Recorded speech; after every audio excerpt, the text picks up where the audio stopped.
The rain hit my face like tiny needles, each drop carrying the weight of 3 years of lies. I stood on the sidewalk outside Romano's, the most expensive restaurant in the city, watching the taillights of Benedict's black Mercedes disappear into the night.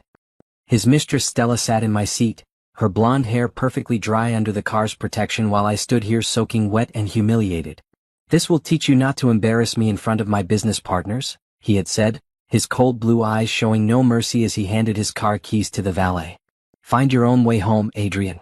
Maybe a walk in the rain will help you think about your behavior." My behavior. The word echoed in my head as thunder rumbled overhead. What had I done wrong? I had simply asked why he was holding hands with Stella under the table during dinner. A reasonable question from a wife to her husband, I thought. But Benedict saw it as defiance, and defiance always came with consequences in his world. My phone was dead. Of course it was. Benedict controlled everything, including when I could charge my devices. He said it was for my own good, that I spent too much time on social media instead of focusing on being a proper wife. A proper wife who should sit quietly while he flaunted his affairs in front of business associates. The water had soaked through my expensive dress, a dress he had chosen for me because wives are a reflection of their husbands. The silk clung to my dark skin, and my carefully straightened hair was now a mess of wet curls. I looked nothing like the perfect wife he wanted to display. A couple walked past me, huddled under an umbrella, whispering about the poor woman standing alone in the storm. Their pity stung almost as much as the rain. 3 years ago, people looked at me with envy. "She's so lucky," they would say. "Married to Benedict Harrison, the billionaire tech mogul. She has everything. Everything except freedom. Everything except respect. Everything except love." I started walking, my heels clicking against the wet pavement. The sound echoed off the empty streets, a lonely rhythm that matched the beating of my broken heart. 23 blocks. That's how far I was from the penthouse Benedict called our home, but which felt more like a golden prison. The rain grew heavier, and I ducked under the awning of a closed bookstore. Through the window, I could see romance novels displayed in the front, their covers showing happy couples embracing under starlit skies. I wanted to laugh at the irony, but tears came instead, mixing with the rainwater on my cheeks.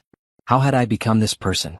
3 years ago, I was Adrian Thompson, a strong, independent woman studying business at Columbia. I had dreams, goals, and a voice that I wasn't afraid to use. Now I was Mrs. Benedict Harrison, a decoration on my husband's arm, a possession to be controlled and punished when I stepped out of line. The worst part wasn't the rain or the humiliation. It was the realization that this was my life now. Tomorrow Benedict would act like nothing happened. He would buy me expensive jewelry as an apology, tell me he loved me, and then slowly start the process of breaking me down again. It was a cycle I had lived through dozens of times. But something was different tonight. Maybe it was the cold rain washing away my fear, or maybe it was the look of satisfaction on Stella's face as she climbed into my seat. Whatever it was, I felt something I hadn't felt in months. Anger. Real, burning anger that started in my chest and spread through my entire body. I pulled out my dead phone and stared at my reflection in the black screen. My makeup was gone, my hair was wild, and my dress was ruined. But my eyes, my brown eyes that Benedict always said were too emotional, were blazing with something new. Determination. "This is the last time," I whispered to my reflection. The very last time. Thunder crashed overhead and lightning lit up the sky. In that moment of brightness, I saw something else reflected in the phone screen. Headlights approaching slowly from behind me. My heart raced. Had Benedict come back? Was this another part of his lesson? The car pulled up to the curb and I tensed, ready to run if I had to. The door opened and a man stepped out, tall and broad-shouldered, carrying a large umbrella. He wasn't Benedict. Adrian Thompson? His voice was deep and kind, nothing like my husband's sharp tone. "I'm Gabriel Santos. Your father sent me." My father. I hadn't spoken to my father in 3 years, not since Benedict convinced me that my family was holding me back from my new life of luxury. But somehow, on the worst night of my life, when I was broken and alone, he had sent help. Gabriel opened the umbrella and held it over me, protecting me from the rain that had been my punishment just moments before. "Let's get you somewhere safe," he said gently. As I looked up at this stranger who had appeared like an answer to a prayer I hadn't known I was praying, I realized something important. This night wasn't just an ending. It was also a beginning. 3 years earlier, I thought I was living in a fairy tale. I was 25, working 2 jobs while finishing my MBA at Columbia, when Benedict Harrison walked into the coffee shop where I worked mornings. He was older, successful, and impossibly handsome in his expensive suits. When he asked me out, I thought it was a joke. "You're serious?" I had asked, wiping down the counter with shaking hands. Benedict Harrison was on magazine covers, in newspapers, running tech companies that changed the world. What would he want with a broke graduate student? "Completely serious," he had said, his smile charming and warm. "I've been coming here for weeks, hoping to work up the courage to talk to you." That should have been my first warning sign. Benedict Harrison didn't lack courage for anything. But I was young and flattered and tired of eating ramen noodles for dinner. When he took me to dinner at a restaurant where the menu had no prices, I felt like Cinderella at the ball. The courtship was fast and intense. Expensive gifts appeared at my apartment daily. Roses, jewelry, designer clothes that fit me perfectly because he had somehow learned my exact size. He paid off my student loans without asking, saying it was an early wedding gift. When I protested that we weren't even engaged, he got down on one knee right there in my tiny studio apartment. "Marry me, Adrian," he had said, producing a ring that probably cost more than most people's houses. "Let me take care of you forever." I said yes because I was overwhelmed and grateful and maybe a little bit in love. But mostly I said yes because I was tired of struggling, and Benedict offered a life where I would never have to worry about money again. The wedding was a dream. Designer dress, celebrity guests, coverage in all the society magazines. My father walked me down the aisle with tears in his eyes, proud that his daughter was marrying so well. My mother cried as she helped me into my dress, saying I looked like a princess. "Just remember who you are, baby," she had whispered, adjusting my veil. "Don't let all this change who you are inside." I should have listened. The changes started small. Benedict didn't like my friends from school, said they were beneath us now, and would only hold me back. When I wanted to finish my MBA, he convinced me it wasn't necessary since I wouldn't need to work. He hired a stylist to update my wardrobe because presentation is everything in my world. "Trust me," he would say whenever I questioned his decisions. "I know what's best for us." Slowly my old life disappeared. My friends stopped calling when I canceled plans too many times. I dropped out of school because Benedict needed me to attend business functions with him. My family visits became rare because Benedict always had something more important planned. The control grew tighter. He gave me a credit card but monitored every purchase. He bought me a new phone but installed tracking apps for my safety. He hired household staff but instructed them to report my activities to him. When I complained, he would shower me with affection and gifts, reminding me how good I had it. "Look around you, Adrian," he would say, gesturing to our penthouse with its $1,000,000 views. "You have everything any woman could want. Why are you never satisfied?" But I wasn't unsatisfied with the money or the luxury. I was unsatisfied with the person I was becoming. The confident, outspoken woman who had worked her way through college was disappearing, replaced by someone who asked permission to visit her own mother. The lessons started in our second year of marriage. If I questioned his decisions, he would withdraw his affection until I apologized. If I spoke too freely at business dinners, he would embarrass me in front of his colleagues. If I pushed back too hard on his rules, he would disappear for days with no explanation, leaving me alone and wondering what I had done wrong. "Marriage is about learning to be a team," he would explain after each punishment. "Sometimes one partner needs to guide the other. I'm only trying to make you the best version of yourself." The irony was bitter. The best version of myself, according to Benedict, was a quiet, obedient shadow who smiled on command and never had opinions of her own. It was the opposite of who I really was, but I had forgotten that person existed.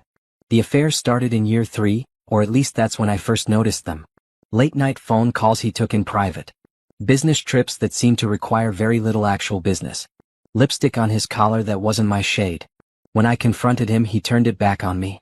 "Are you accusing me of something, Adrian?"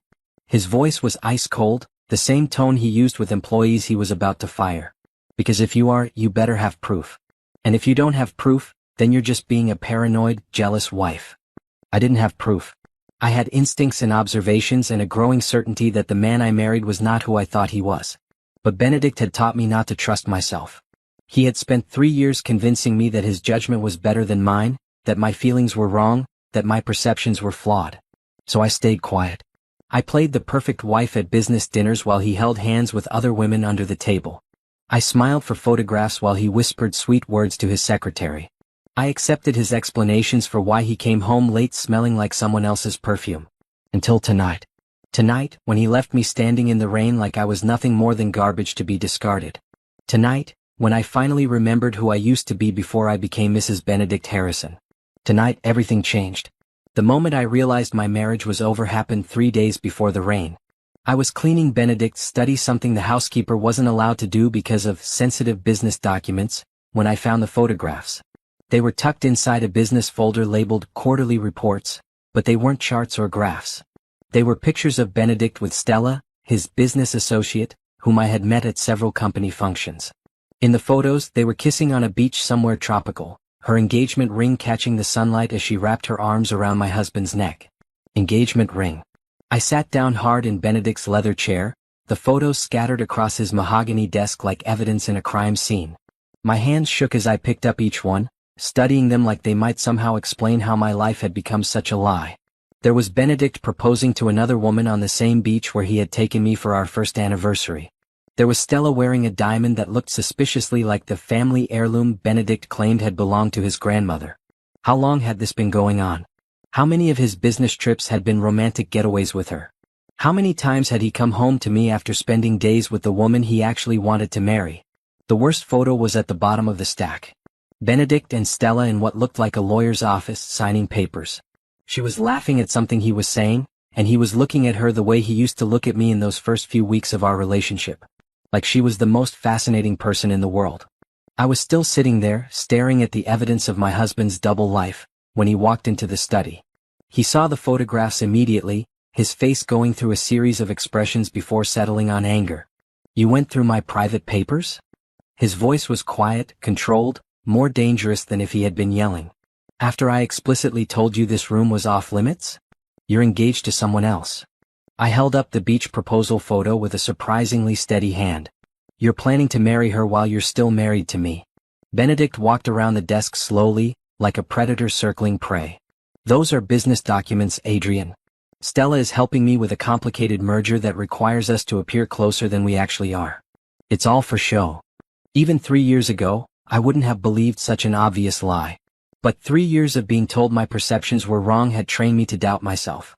For just a moment, I wondered if I was misunderstanding what I was seeing. Then I remembered the lawyer's office photo. What kind of business merger requires fake engagement photos? "The kind that's worth $50 million, Benedict said smoothly. "The kind that will secure our future, Adrian. Everything I do for us. Stop lying to me." The words came out stronger than I had spoken to him in months. "Stop treating me like I'm stupid. I know what I'm looking at." Benedict's mask slipped for just a second, and I saw something cold and calculating in his eyes. "You don't know anything, Adrian. You've never understood the complexities of my business world. This is exactly why I handle the important decisions in this marriage." "Marriage?"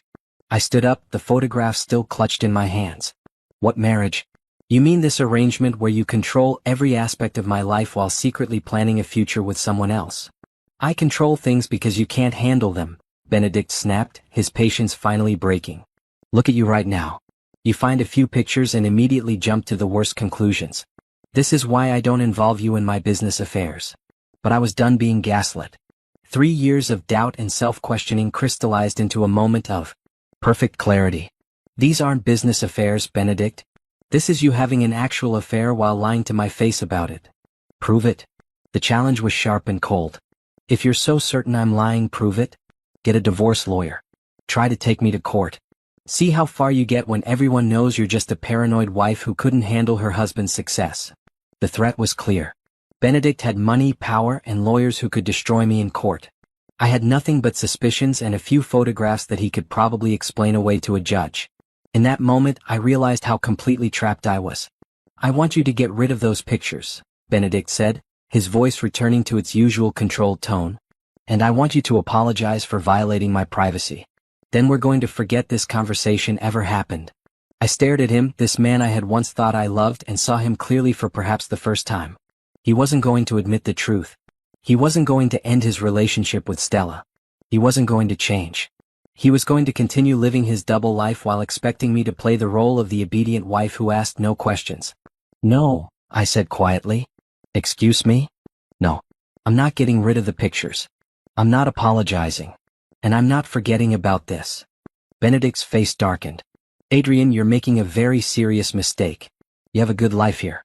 Don't throw it away because you're feeling insecure." My life here isn't real, I replied, surprising myself with how calm I sounded. None of this is real.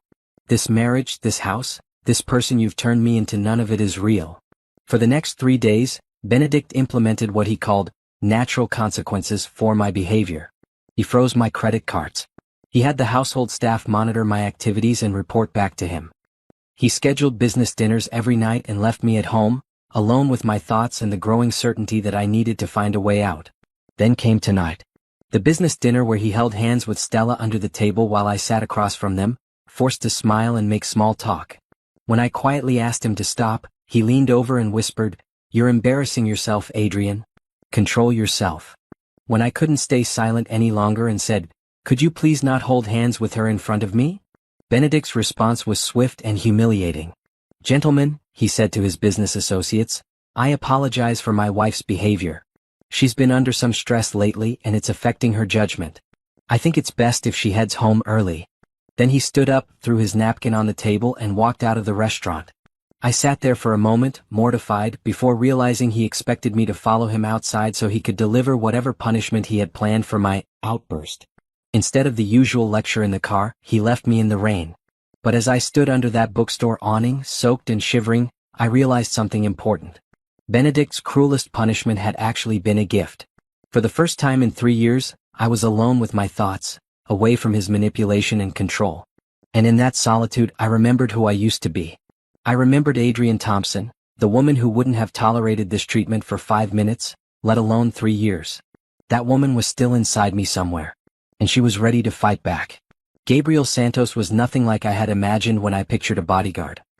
He was tall and broad-shouldered, yes, but there was a gentleness in his dark eyes that made me feel safe rather than intimidated. His black hair was slightly damp from the rain, and he wore a simple dark jacket that somehow managed to look both professional and approachable. "Your father sent you?" I asked, still not quite believing it. My father and I hadn't spoken in over 2 years, not since Benedict convinced me that my family's middle-class values were holding back my new lifestyle. "He's been worried about you," Gabriel said, adjusting the umbrella to make sure I stayed dry. "He hired me 6 months ago to keep an eye on things. Tonight he told me to step in." 6 months. My father had been watching out for me for 6 months while I thought he had given up on me completely. The realization brought fresh tears to my eyes, mixing with the rain that was still dripping from my hair. "I don't understand. How did he know I needed help tonight?" Gabriel's expression darkened slightly. "He's been monitoring your husband's activities. He knows about the other woman, the financial irregularities, and tonight's lesson." The way he said the last word made it clear exactly what he thought of Benedict's behavior. A warm car was a luxury I had forgotten I could enjoy without permission. Gabriel's black SUV was spacious and comfortable, with heated seats that immediately began to warm my chilled body. He handed me a towel and a bottle of water, treating me with more care and consideration than my own husband had shown me in months. "Where are we going?" I asked as he pulled away from the curb. "Somewhere safe where we can talk," Gabriel replied. "Your father is waiting." The drive took us through parts of the city I hadn't seen in years. Benedict preferred the upscale neighborhoods where his wealthy friends lived and worked. But Gabriel drove us to a quieter area, eventually pulling up to a small, elegant hotel that looked discreet and private. My father was waiting in a private dining room on the 2nd floor. Robert Thompson looked older than I remembered, his hair more gray, his face more lined with worry. But his eyes lit up when he saw me, and he stood immediately to wrap me in a hug that felt like coming home. "My baby girl," he whispered, holding me tight. "I've missed you so much." I had forgotten what it felt like to be hugged without conditions, to be held by someone who loved me simply because I existed, not because I was performing correctly as a wife. I cried into my father's shoulder, all the pain and loneliness of the past 3 years pouring out of me. "I'm sorry, Daddy," I sobbed. "I'm so sorry for disappearing. I'm sorry for not calling. I'm sorry for—" "Stop," he said firmly, pulling back to look at me. "You have nothing to apologize for. Nothing. Do you hear me?" Gabriel had been quietly waiting by the window, giving us privacy for our reunion. Now my father gestured for him to join us at the small table where coffee and sandwiches were waiting. "Gabriel has been documenting everything," my father explained as I wrapped my hands around a warm cup of coffee. "Show her." Gabriel opened a briefcase and pulled out a thick folder. Inside were photographs, financial records, and what looked like surveillance reports. My heart sank as I realized how much evidence there was of my husband's double life. "This is Stella Morrison," Gabriel said, showing me a professional photograph of Benedict's mistress. "She's 26 years old, works for a real estate development company that your husband has been secretly investing in. They've been having an affair for 18 months. 18 months. Longer than I had suspected, but somehow the confirmation was almost a relief. I wasn't crazy. I wasn't paranoid. My instincts had been right all along." "There's more," Gabriel continued gently. "Benedict has been systematically transferring money from your joint accounts into accounts that only he controls. He's also been borrowing against your trust fund." "My trust fund?" I looked at my father in confusion. "What trust fund?" My father's face hardened with anger. "The one I set up when you were born. $2 million that was supposed to be yours when you turned 30, or in case of emergency. Benedict gained access to it when you married, but it was only supposed to be used for your benefit." Gabriel showed me the financial records. Nearly half of my trust fund was gone, used to finance Benedict's business ventures and his lifestyle with Stella. The betrayal cut deeper than the affair.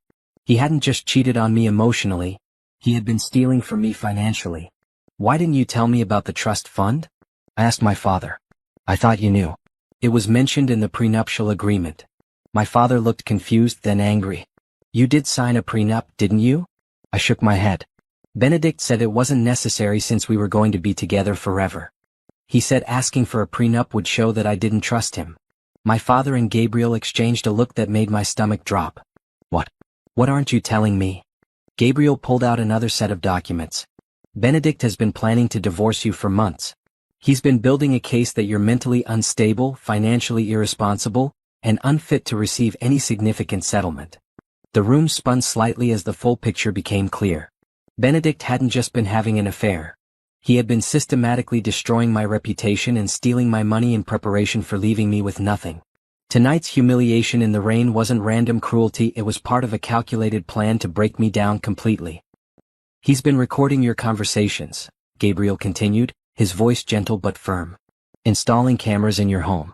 Documenting every time you've seemed emotional or irrational. He's building a file to use against you in divorce court." "But I haven't been irrational," I protested. "I've been reacting normally to his emotional abuse." "We know that," my father said, reaching across the table to squeeze my hand. "That's why we've been building our own file." Gabriel smiled for the first time since I'd met him. "Everything Benedict has been doing to you we've been documenting. Every affair, every financial irregularity, every instance of emotional abuse. We have enough evidence to destroy him in court." For the first time in months I felt a spark of hope. But it was quickly followed by fear. "He's powerful, Daddy. He has lawyers and money and connections. What if nothing?" my father interrupted. "You're my daughter, Adrian. I have lawyers too. And money. And connections. The difference is I'm going to use mine to protect you, not to control you." Gabriel closed the briefcase and looked at me seriously. "The question is, what do you want to do? We can help you leave him, help you get divorced, help you start over. But the decision has to be yours." I thought about Benedict's face when he left me in the rain. I thought about the photographs of him proposing to another woman. I thought about 3 years of being told I was too emotional, too sensitive, too difficult to love.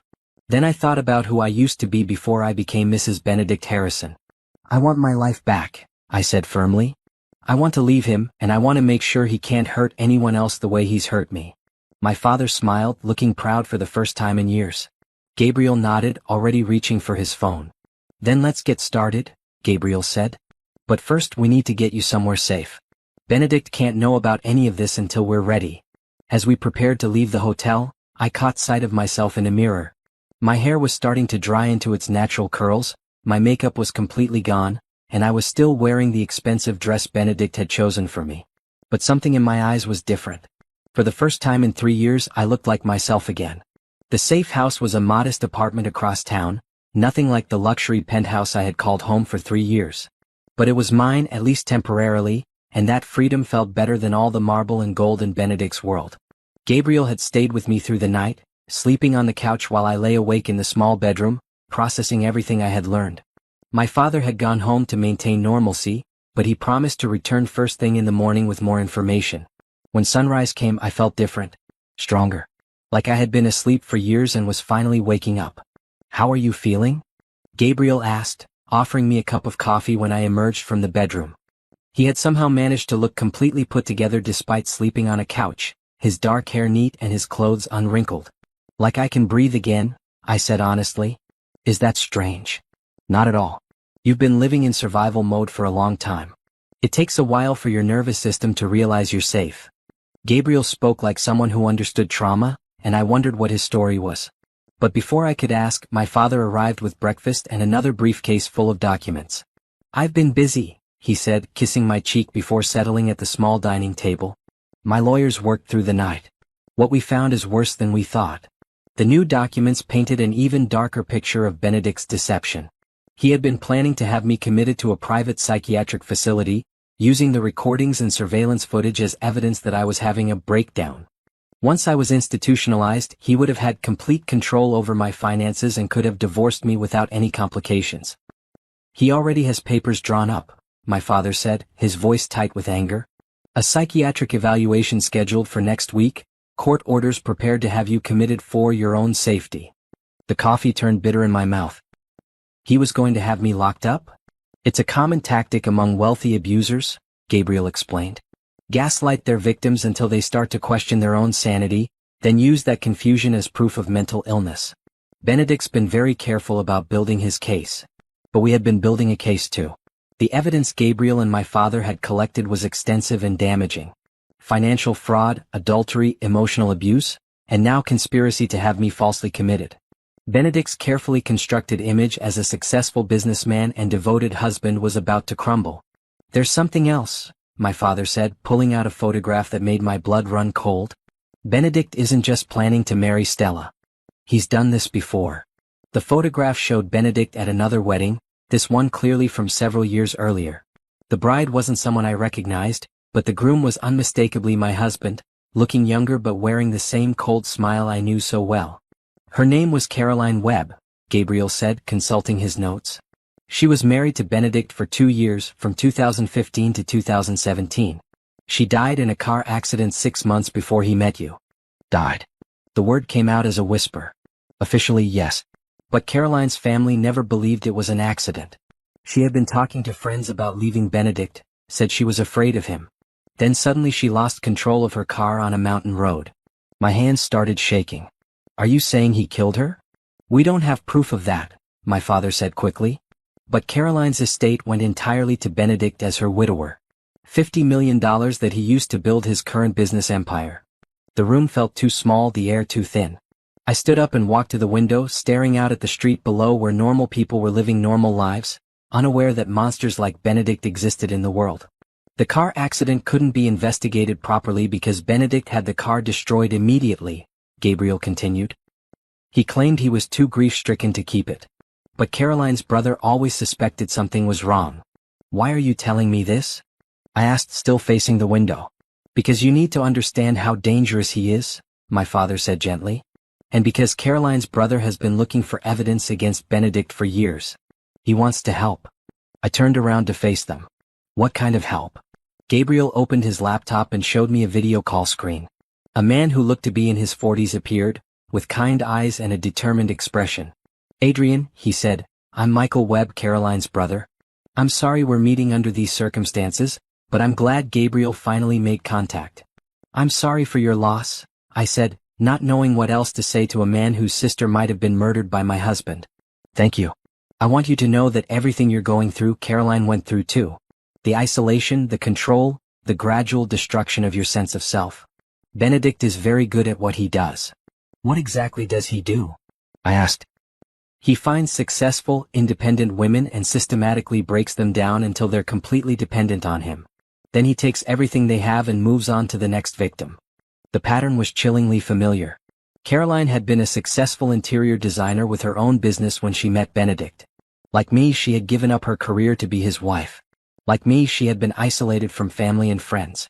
Like me, she had started to question her own sanity as Benedict's control tightened.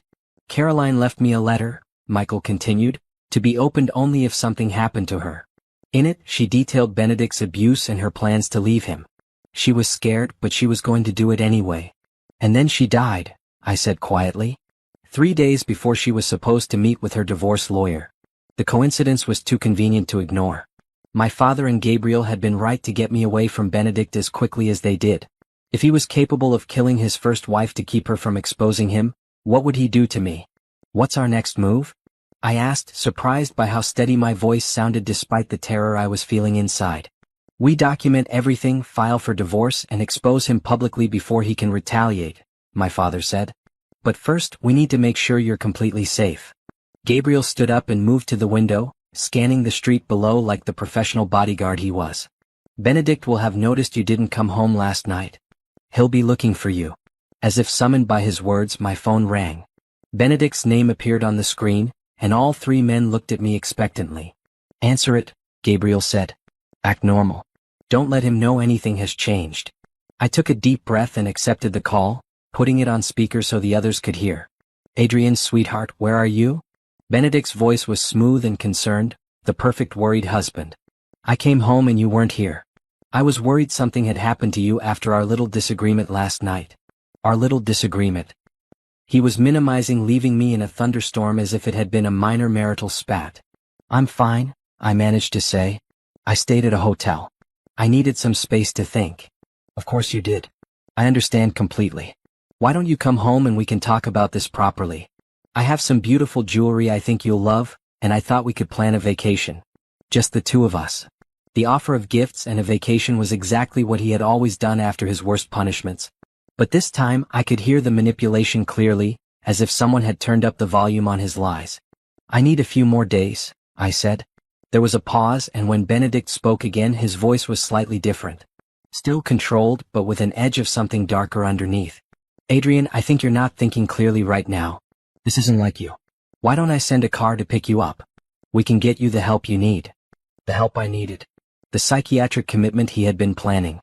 My father's face went hard, and Gabriel's hand moved instinctively toward his jacket, where I assumed he kept a weapon. I just need time, Benedict. Please. Time for what, exactly? To make yourself sick with worry? To create problems where none exist? This isn't healthy, Adrian. Every word was designed to make me doubt myself, to feel guilty for wanting space from my abuser.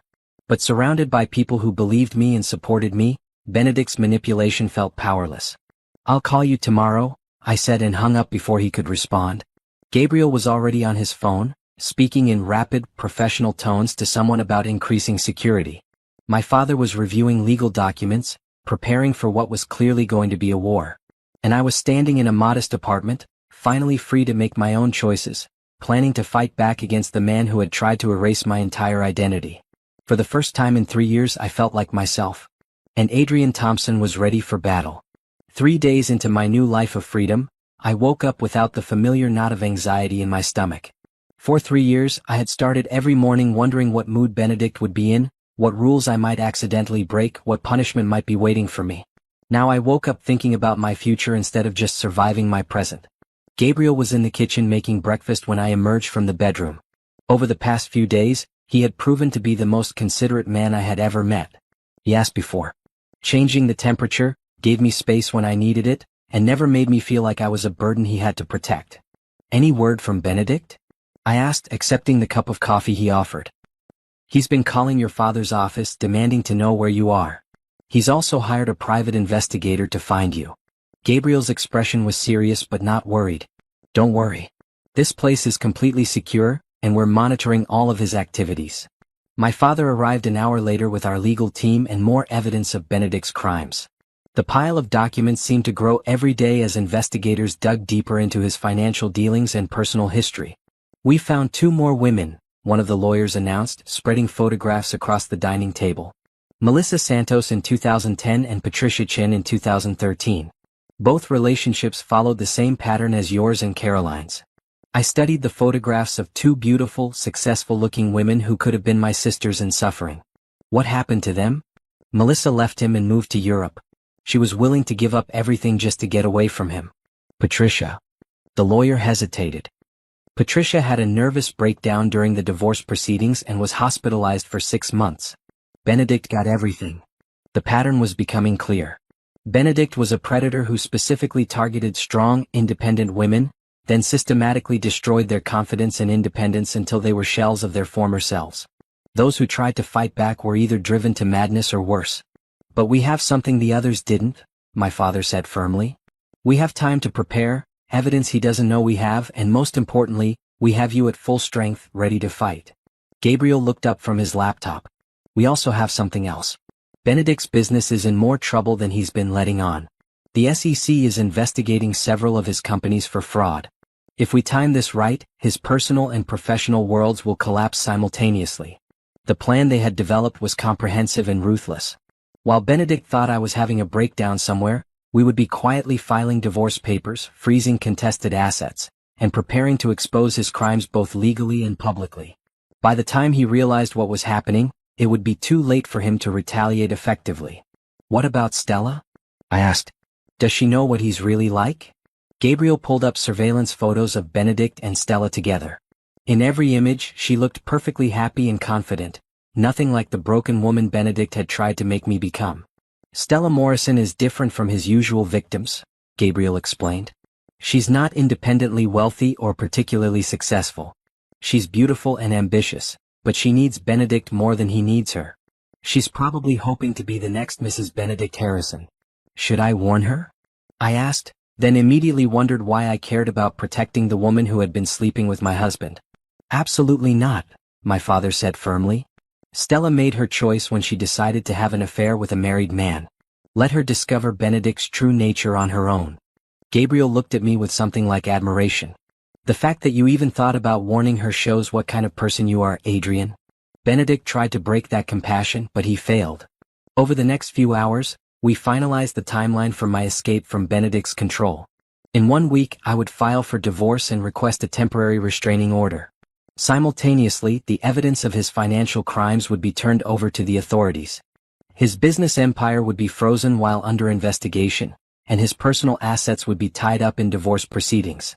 What about me? I asked. Where will I go? What will I do? My father smiled for the first time all day. You're going to come work for me if you want.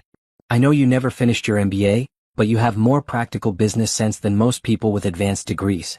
I could use your help. The offer was tempting, but I hesitated. I don't want people to think I'm only successful because I'm your daughter. Then prove them wrong, Gabriel said simply. Show them what you can do when no one is holding you back.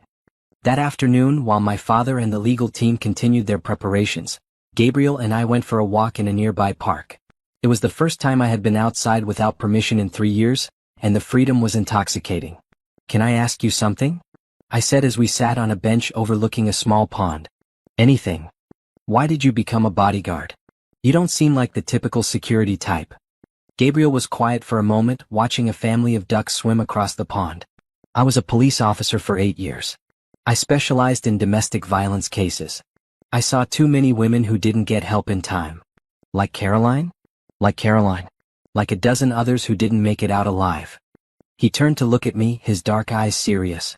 When your father contacted me and explained the situation, I knew this was exactly the kind of case I got into this work to handle. So this is just work for you? I asked, not sure why the answer mattered to me. Gabriel's expression softened. It started as work. But somewhere along the way it became personal.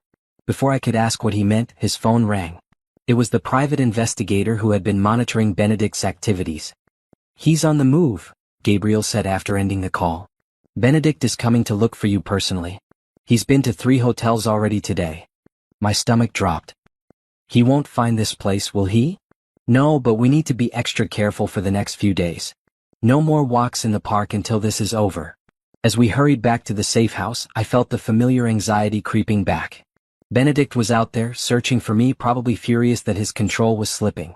But this time, instead of being alone with my fear, I had people who believed me and were fighting for me. That night, as I lay in the small bedroom listening to Gabriel moving quietly around the apartment, I thought about the woman I used to be. Adrienne Thompson had been confident, ambitious, and unafraid to speak her mind. She had worked 2 jobs while going to school, had dreams of starting her own business, and never doubted her worth. Benedict had tried to erase that woman, but she was still there inside me. And with each day of freedom she was growing stronger. In 1 week I would file for divorce. In 1 week I would begin the process of reclaiming my life. In 1 week, Benedict Harrison would discover that he had underestimated the woman he had tried to destroy. And I would be ready for him. A month after leaving Benedict, I stood in the elevator of my father's downtown office building, wearing a navy blue business suit I had chosen myself. It was the first time in years that I had picked out my own clothes, and the simple act of choosing something based on my own taste felt revolutionary. The divorce papers had been filed 2 weeks earlier, along with the restraining order that legally required Benedict to stay away from me. His reaction had been swift and predictable: anger, threats, and attempts to paint me as an unstable woman having a breakdown. But his manipulation tactics were powerless when I had evidence, lawyers, and people who believed me. "You ready for this?"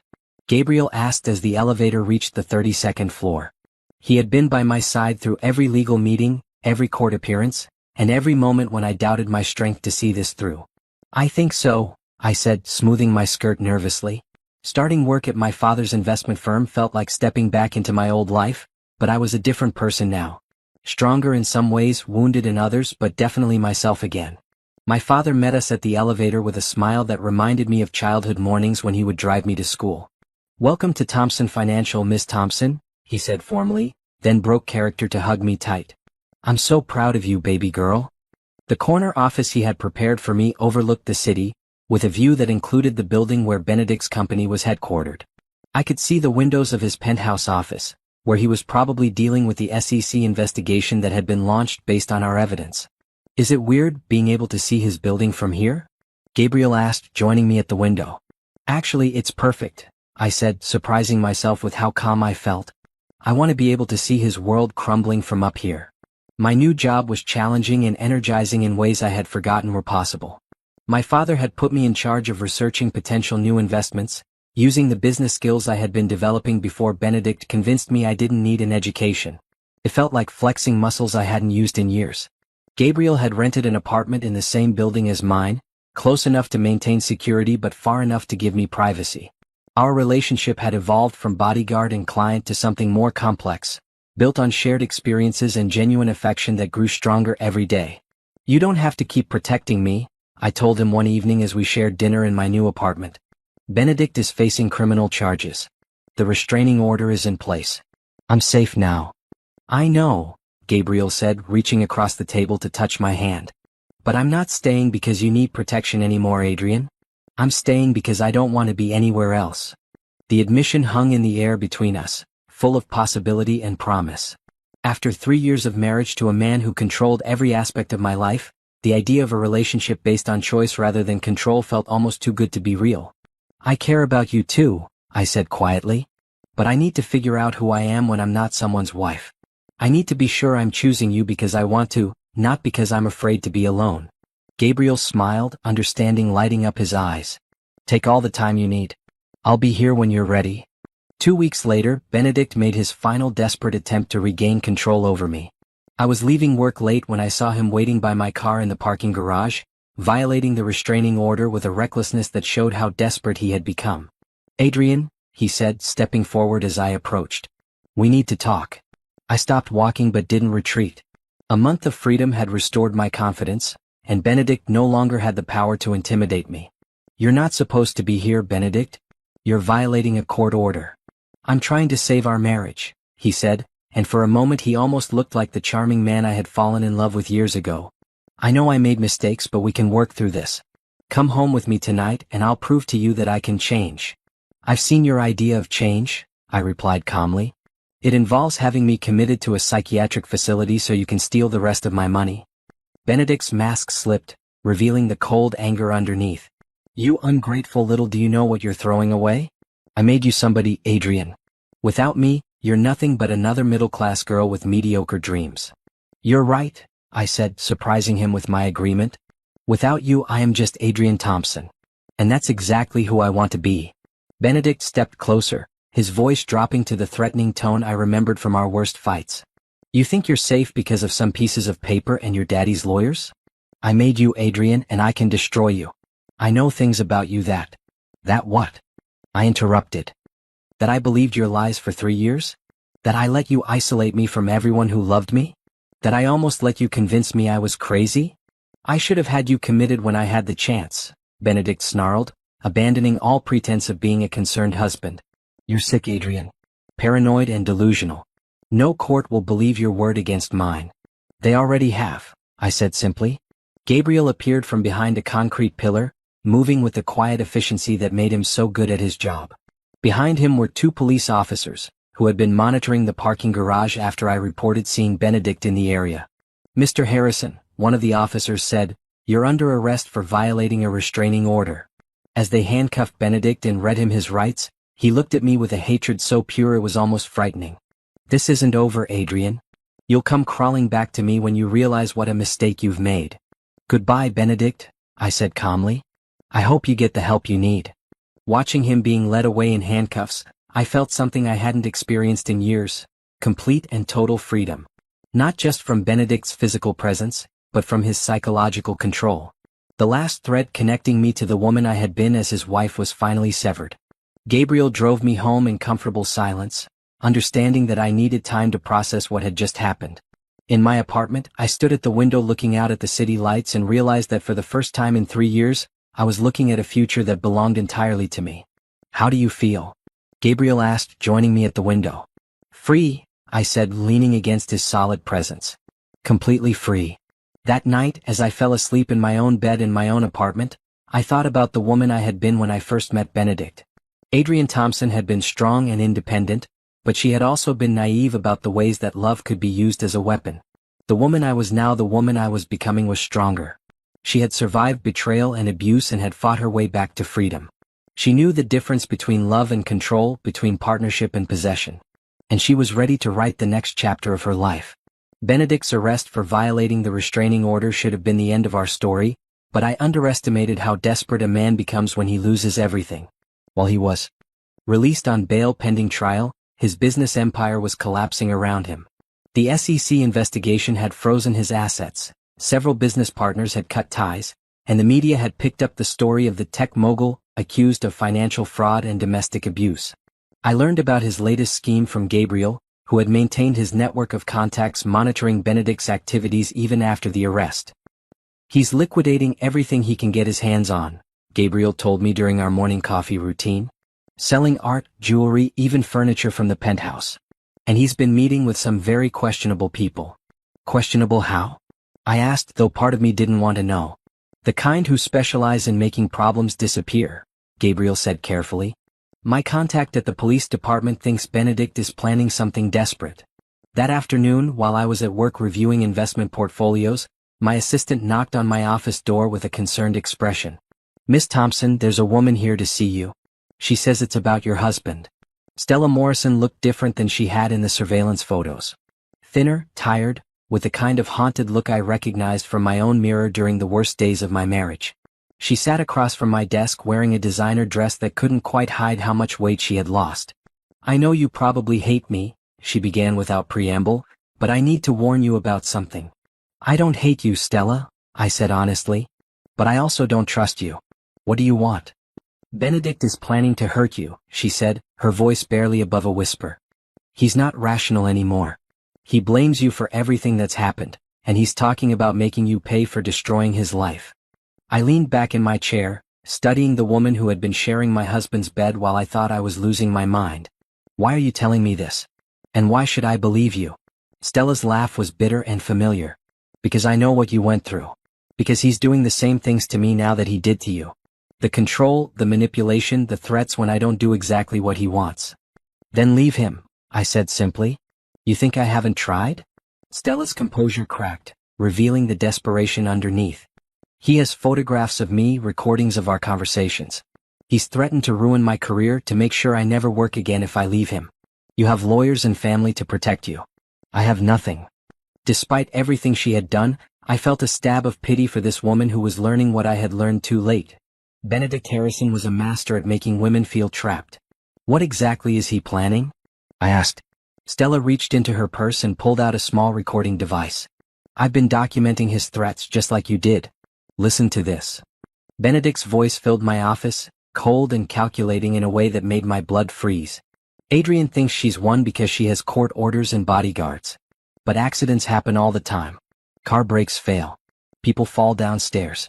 It's tragic when these things happen to young women who are under so much stress." My hands clenched involuntarily as I listened to my ex-husband casually discuss having me killed. Gabriel had been right about the dangerous people Benedict had been meeting with.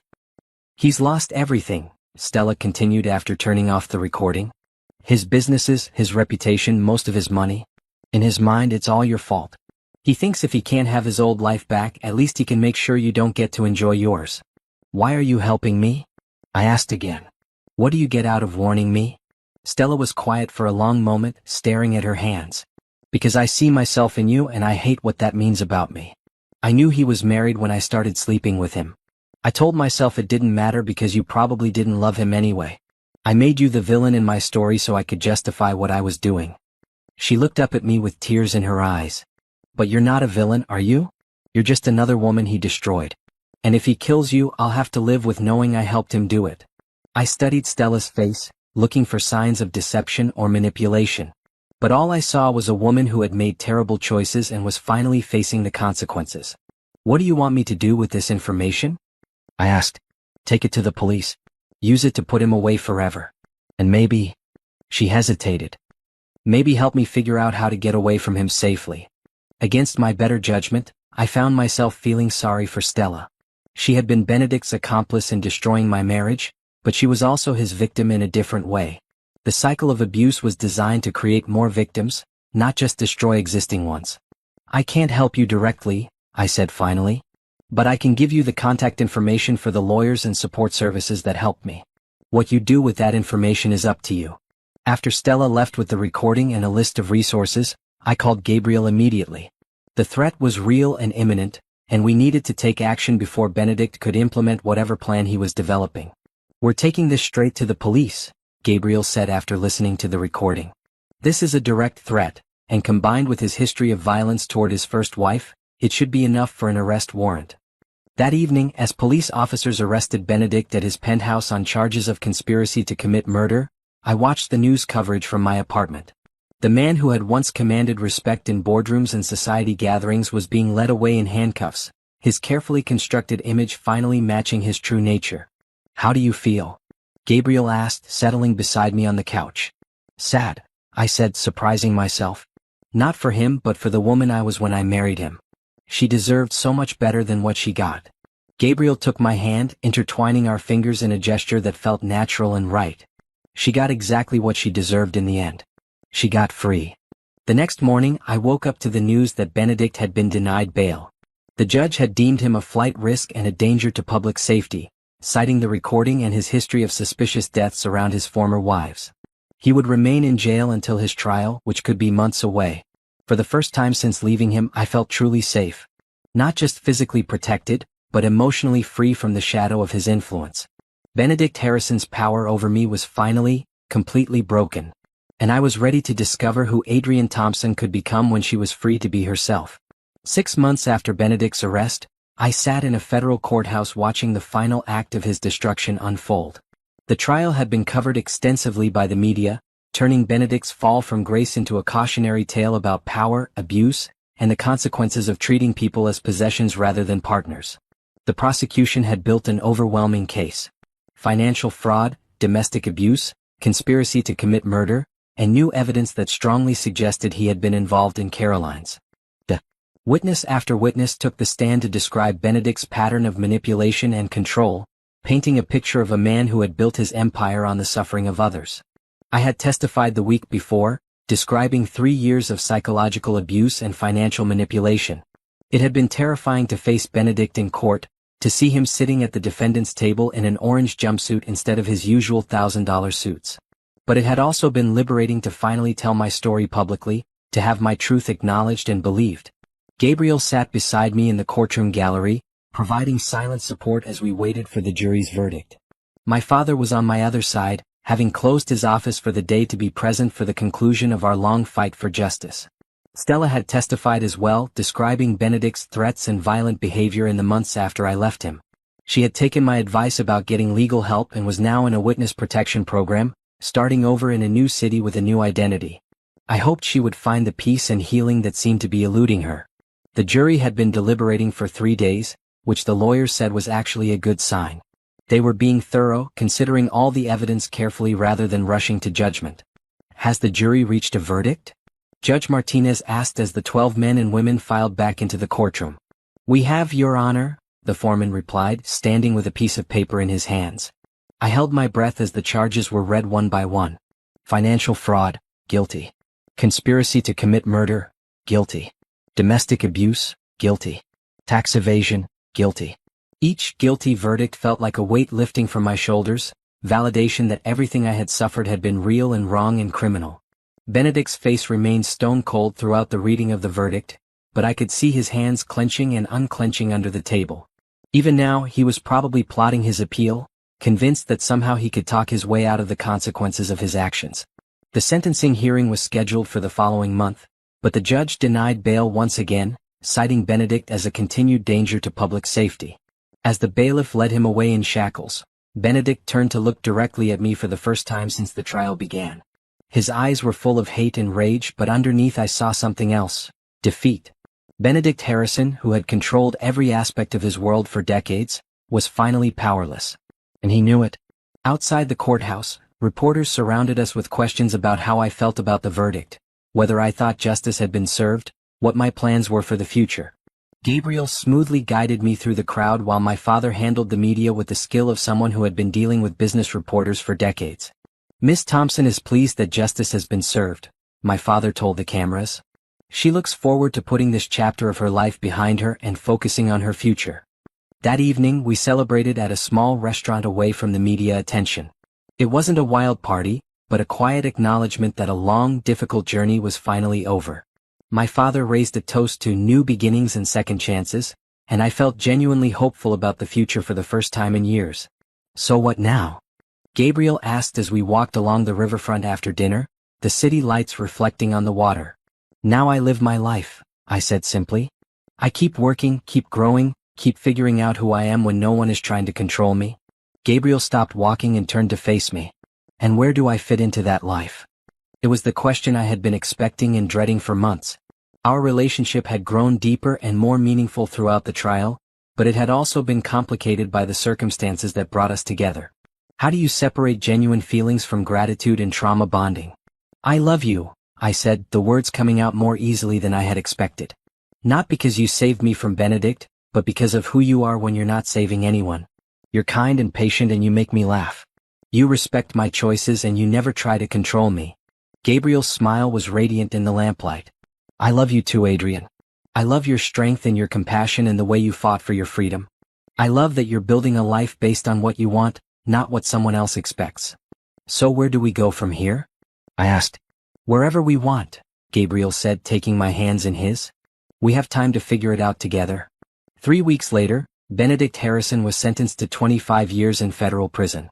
The judge called his crimes a systematic pattern of abuse designed to destroy the lives of vulnerable women, and noted that the sentence reflected not just his legal crimes but the immeasurable psychological damage he had inflicted. I didn't attend the sentencing. I was busy with more important things like my life. At work, I had been promoted to Vice President of Development, leading a team that identified promising startups for investment. My father had been right about my business instincts. Freed from Benedict's control, my natural talents had flourished. Gabriel and I had moved in together, taking our time to build a relationship based on equality and mutual respect. We were talking about marriage, but there was no rush. We had learned that the best relationships were built slowly and carefully, with both partners choosing to be there every day. I had also started speaking at conferences about domestic abuse, sharing my story to help other women recognize the warning signs of controlling relationships. It was difficult to relive my experiences publicly, but worth it if it helped even one person escape before it was too late. On the anniversary of the night Benedict left me in the rain, Gabriel and I went back to that same street corner. It was a clear, warm evening with no threat of storms, and the bookstore where I had taken shelter was now open and busy. Any regrets? Gabriel asked as we stood where I had once been broken and desperate. I thought about the question seriously. Did I regret marrying Benedict? The pain he had caused? The years of my life I had lost? No, I said finally. Everything that happened to me led to this moment, to this life, to you. I can't regret the path that brought me home to myself. Gabriel kissed me gently, and I felt the last echo of my old fears disappear completely. I was Adrian Thompson again, but stronger and wiser than I had been before. I had survived the worst kind of betrayal and emerged with my capacity for love intact. The woman who had stood in the rain that night, broken and alone, was gone. In her place was someone who knew her own worth, who chose love over fear, and who would never again settle for being anyone's possession. Benedict Harrison had tried to destroy me, but he had failed. And his failure had set me free. 1 year later, I stood in the office of Thompson Financial, looking out at the city that had once seemed like a prison but now felt like home. The building that housed Benedict's former company had been sold, and in its place was a new development of affordable housing, a much better use of the space in my opinion. My reflection in the window showed a woman I barely recognized from the broken person who had stood in the rain 18 months ago. My hair was natural now, worn in the curls I had been born with instead of the straight style Benedict had preferred. My clothes were professional but comfortable, chosen for my own taste rather than someone else's approval. Most importantly, my eyes held confidence and peace instead of fear. "Adrian?" My assistant's voice came through the intercom. "Your 2 o'clock appointment is here." I turned from the window with a smile. "Send her in, please." The woman who entered my office was young, maybe 23, with the kind of nervous energy I remembered from my college days. Sarah Mitchell was a recent business school graduate with an innovative idea for sustainable packaging, looking for investors to help her start her own company. "Miss Thompson," she said, shaking my hand with a firm grip that reminded me of myself at that age. "Thank you so much for agreeing to meet with me. I know Thompson Financial doesn't usually invest in startups this early stage." "We don't usually," I agreed, gesturing for her to sit across from my desk. "But your business plan impressed me. Tell me more about your vision." For the next hour, Sarah explained her plans with a passion and intelligence that reminded me why I loved this job. She was everything I had been before Benedict: ambitious, confident, unafraid to dream big. She was also everything I was again, now determined to succeed on her own terms. "I'll be honest with you, Sarah," I said as our meeting concluded. "Starting your own business is incredibly challenging. You'll face rejection, financial stress, and moments when you doubt everything you're doing. Are you prepared for that?" "I am," Sarah said without hesitation. "This is what I want to do with my life, Miss Thompson. I'd rather fail at something I believe in than succeed at something that doesn't matter to me." I smiled, remembering a young woman who had once felt exactly the same way. "In that case, I think Thompson Financial would like to invest in your company. We'll have our lawyers draw up the paperwork." Sarah's face lit up with joy and relief, and I felt the familiar satisfaction that came from helping someone else achieve their dreams. This was what success really looked like, not controlling others but empowering them. After Sarah left, I packed up my briefcase and headed home to the apartment Gabriel and I shared. It was nothing like the sterile perfection of Benedict's penthouse, but it was filled with warmth, laughter, and the kind of love that built people up instead of tearing them down. Gabriel was in the kitchen when I arrived, cooking dinner with the same attention to detail he brought to everything in his life. He had left his security company to start a non-profit organization that helped domestic abuse survivors, using his skills to protect people who needed it most. "How was your day?" he asked, kissing me hello with a kind of casual affection that still surprised me with its sweetness. "I invested in a brilliant young woman who's going to change the world," I said, settling on a stool at the kitchen counter. "How was yours?" "I helped 3 women get safely away from abusive partners, and I got a call from the prosecutor's office. Benedict's appeal was denied." The news about Benedict should have upset me, but it barely registered as important. He was part of my past now, a cautionary tale that had shaped me but no longer defined me. His life was spent in a prison cell, while mine was filled with love, purpose, and endless possibility. "Are you okay?" Gabriel asked, studying my face. "I'm perfect," I said, meaning it completely. "I was just thinking about how different everything is now." After dinner, we walked to the small park near our apartment, the same one where we had our first real conversation about the future. The trees were in full bloom, their branches heavy with spring flowers that perfumed the air. "I have something for you," Gabriel said, stopping beside the bench where we often sat to watch the sunset. He pulled a small velvet box from his pocket, and my heart jumped in the way it only did for happy surprises now, not fearful ones. "Adrian Thompson," he said, dropping to one knee right there in the park where an elderly couple was feeding ducks and a group of children were playing on the swings. "You are the strongest, most compassionate, most amazing woman I've ever met. Will you marry me?" The ring was perfect, not the ostentatious diamond that Benedict had used to mark his territory, but a simple, elegant solitaire that caught the light and threw it back in rainbow prisms. It was beautiful because it was chosen with love, not to impress anyone else. "Yes," I said, laughing and crying at the same time. "Yes, of course I'll marry you." As Gabriel slipped the ring onto my finger, the elderly couple applauded and the children cheered. It was nothing like the formal, camera-ready proposal Benedict had staged in my tiny apartment years ago. It was real and spontaneous and perfect. That night, as we lay in bed planning our future together, I thought about the woman I had been and the woman I had become. The journey between those two people had been painful and difficult, but it had also been necessary. I couldn't appreciate true love without having experienced its counterfeit. I couldn't value freedom without having lost it. I couldn't recognize my own worth without having had it questioned and tested. "What are you thinking about?" Gabriel asked, his voice drowsy with contentment. "About rain," I said, turning to look at him in the soft light from the window. "About how sometimes the worst storms lead to the most beautiful sunrises." Gabriel smiled and pulled me closer. "I love your metaphors." "I love you," I replied, the words coming easily and without fear. 6 months later, we were married in a small ceremony in my father's garden, surrounded by family and friends I had reconnected with over the past year. My father walked me down the aisle to a man who had proven his love through respect, support, and the willingness to let me be exactly who I was. As I said my vows, I caught sight of Stella in the back row. She had been released from witness protection after Benedict's appeal was denied and had moved back to the city to start over. We weren't friends exactly, but we had developed a mutual understanding born of shared experience. She was building her own new life, making amends for the choices that had hurt us both. "I, Adrian, take you, Gabriel," I said, looking into the eyes of the man who had helped me remember who I was. "To love and to honor, as an equal partner, for as long as we both shall live." The reception was filled with laughter, dancing, and the kind of joy that comes from celebrating love that lifts people up instead of breaking them down. As Gabriel and I danced to our first song as husband and wife, I looked around at all the people who had supported me through the darkest period of my life. My father, who had never stopped loving me even when I pushed him away. Gabriel, who had seen me at my most broken and loved me back to wholeness. The friends who had waited patiently for me to remember who I was. The colleagues who respected my abilities and supported my success. This was what real wealth looked like. Not the empty luxury Benedict had used to control me, but the rich fullness of a life built on authentic relationships and genuine accomplishment. As the evening wound down, Gabriel and I stepped out onto the garden terrace for a moment alone. The sky was clear and full of stars, with no threat of storms anywhere on the horizon. "Mrs. Santos," Gabriel said, trying out my new name with a smile that made my heart skip. "I like the sound of that," I said, leaning into his embrace. "But I think I'll keep Thompson professionally. I've worked hard to rebuild that reputation." "Whatever makes you happy," Gabriel said, because that's the kind of man he was. As we stood there under the stars, I thought about the night that had changed everything. The night Benedict left me in the rain, thinking he was teaching me a lesson about my place in his world. He had been right about one thing. That night had taught me a lesson. Just not the one he intended.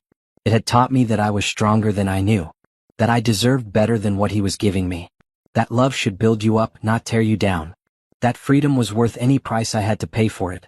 Benedict Harrison had tried to break my spirit, but he had only made it stronger.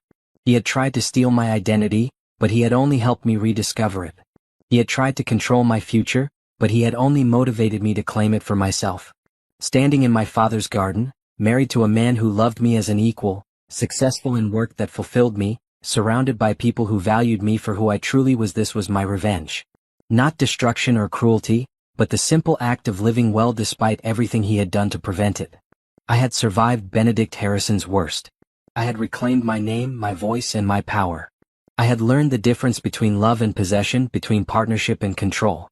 Most importantly, I had learned that Adrian Thompson was unbreakable. She could be bent, she could be battered, she could even be temporarily lost, but she could never be destroyed. The rain was over. The sun was shining. And I was home.